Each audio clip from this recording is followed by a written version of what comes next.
Like,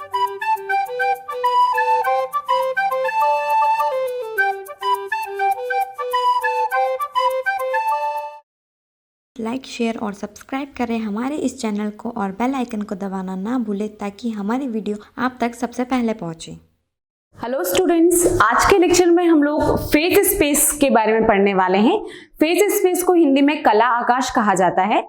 हम देखते हैं कि फेज स्पेस क्या होता है। हम लोगों को पता है कि हम जब भी कोई स्टेट पढ़ते हैं, सिस्टम पढ़ते हैं, तो टू टाइप से पढ़ते हैं। एक होता है हमारा स्टैटिक सिस्टम एंड सेकेंड होता है हमारा डायनेमिक सिस्टम।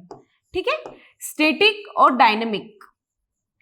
स्टैटिक सिस्टम में क्या होता है? स्टैटिक सिस्टम में हम ऐसे पार्टिकल्स के बारे में स्टडी करते हैं जो स्टेट पोजीशन में है या फिर रेस्ट स्टेट में है।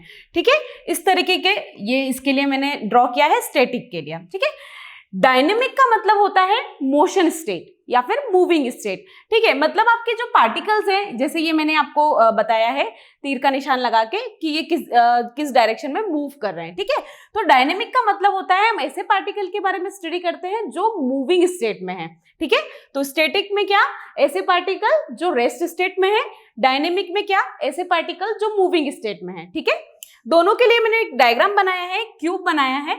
इसको क्रिस्टल बोल सकते हैं, यूनिट सेल बोल सकते हैं। इस यूनिट सेल में बहुत सारे पार्टिकल्स हैं। ठीक है, ये पार्टिकल में कोई भी डायरेक्शन शो नहीं किया, इट मींस ये रेस्ट स्टेट में है। ठीक है, रेस्ट स्टेट के पार्टिकल को दिखाने के लिए या पोजीशन को बताने के लिए हमने मैथ्स में भी पढ़ा है। यदि एक्स वाई जेड इस तरीके से आपकी 3 एक्सिस हैं, तो एक पॉइंट की पोजीशन बताने के लिए हमें किस किस कोऑर्डिनेट्स की जरूरत पड़ती है?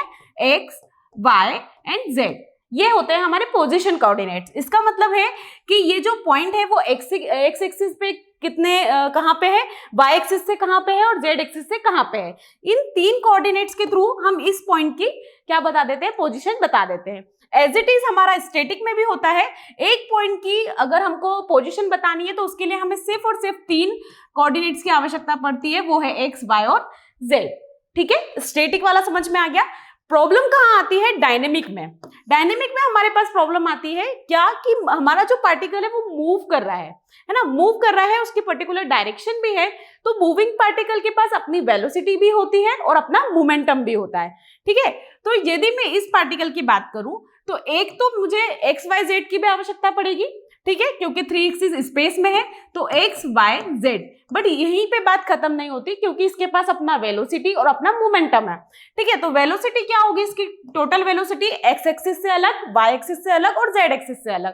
ठीक है, तो टोटल वेलोसिटी क्या हो गई? V X I cap, V Y J cap और वी जेड के कैप। ठीक है, अब चूंकि वेलोसिटी है तो मोमेंटम भी होगा। मोमेंटम कितना होगा? P इज इक्वल्स टू हमने पढ़ा है mv। ठीक है, मास इनटू में वेलोसिटी। तो P x एक्सिस पे कितना होगा? mvx। P y एक्सिस पे कितना होगा? mvy। P z एक्सिस पे कितना होगा? mvz। ठीक है, ये क्या निकाल लिया हमने? मोमेंटम। ठीक है, तो हमें किसी भी डायनेमिक स्टेट के पार्टिकल की पोजीशन बताने के लिए कितने कोऑर्डिनेट्स की आवश्यकता पड़ी है? मोमेंटम स्पेस वाले भी और पोजीशन स्पेस वाले भी। ठीक है, मतलब कितने हो गए? 3 ये और 3 ये, कितने हुए हमारे पास? 6। तो हम बोल सकते हैं कि फेज स्पेस क्या है? फेज स्पेस वो स्पेस है जहां पे हमको कितने कोऑर्डिनेट्स की आवश्यकता पड़ती है? 6 कोऑर्डिनेट्स की आवश्यकता पड़ती है। कौन कौन से? पोजीशन स्पेस के कोऑर्डिनेट्स जो कि एक्स वाई जेड है, और हमारे मोमेंटम कोऑर्डिनेट्स जो कि एक्स वाई जेड तीनों एक्सिस से अलग अलग मोमेंटम के लिए बने हैं। ठीक है, पी एक्स, पी वाई और पी जेड। ठीक है, तो फेज स्पेस का अलग से हम इसलिए पढ़े क्योंकि इसके पास कितने कोऑर्डिनेट्स होते हैं? 6 कोऑर्डिनेट्स होते हैं। ठीक है, इसमें पार्टिकल्स कैसे होते हैं? मूव करते हुए पार्टिकल होते हैं, मूविंग स्टेट के पार्टिकल्स होते हैं। ठीक है, इसका एक अगर मैं लाइन में बोलूं तो उसको हम बोल सकते हैं कि position space plus momentum space is equals to क्या होता है? Phase space. ठीक है, पोजीशन स्टेट के कोऑर्डिनेट्स 3 हुए, मोमेंटम स्टेट के कोऑर्डिनेट्स 3 हुए। पोजीशन स्टेट के कौन से हुए? X Y Z. Momentum space के कौन से हुए? पी एक्स, पी वाई और पी जेड। ठीक है, फेज स्पेस के कितने होंगे फिर? 3 और 3 6, X Y Z, P X, P Y और पी जेड। ठीक है, वॉल्यूम देख लेते हैं हम। Consider small particle cubic volume. ठीक है, एक पार्टिकल लेते हैं जो क्यूबिक फॉर्म में है। ठीक है, क्योंकि हम एक यूनिट सेल पे स्टडी कर रहे हैं।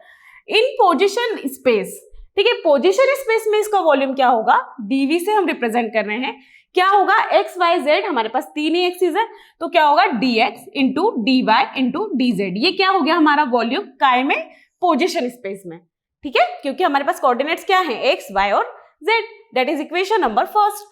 In momentum space, momentum space की बात करें तो हम सभी की मोमेंटम को कैसे रिप्रेजेंट कर रहे हैं, p से, तो dp इज इक्वल टू क्या आएगा आपका, dpx into dpy into dpz, that is equation number second, ठीक है। क्या होता है, length into breadth into height, तो ये dx आपका लेंथ, y ब्रेथ और आपकी z हाइट, ठीक है। इसी तरीके से dpx लेंथ, dpy ब्रेथ और आपकी dpz हाइट, ठीक है। इसी तरीके से हमने दोनों के वॉल्यूम निकाल लिए, ठीक है। अब हम बात करते हैं फेस स्पेस की, ठीक है। तो फेस स्पेस के वॉल्यूम को हम डी टाउ से रिप्रेजेंट करते हैं, ठीक है। D tau is equal to क्या होगा, dv इंटू dp, क्योंकि हम क्या बोल रहे हैं, पोजिशन स्पेस और मोमेंटम स्पेस से मिलके हमारा क्या बनता है, फेस स्पेस, ठीक है। तो dv इंटू dp, dv की वैल्यू हमारे पास क्या है, dx dy dz, और dp की वैल्यू हमारे पास क्या है, dpx dpy और dpz। तो ये क्या होता है आपका कला आकाश या फिर फेस स्पेस का वॉल्यूम होता है, ठीक है। तो फेस स्पेस या कला आकाश का सीधा सा मतलब है कि जिसमें हम मूविंग पार्टिकल के बारे में बात करते हैं और जिसकी पोजीशन बताने के लिए हमको 6 कोऑर्डिनेट्स की आवश्यकता होती है, ठीक है। आई होप आपको फेस स्पेस समझ में आया होगा। Thank you.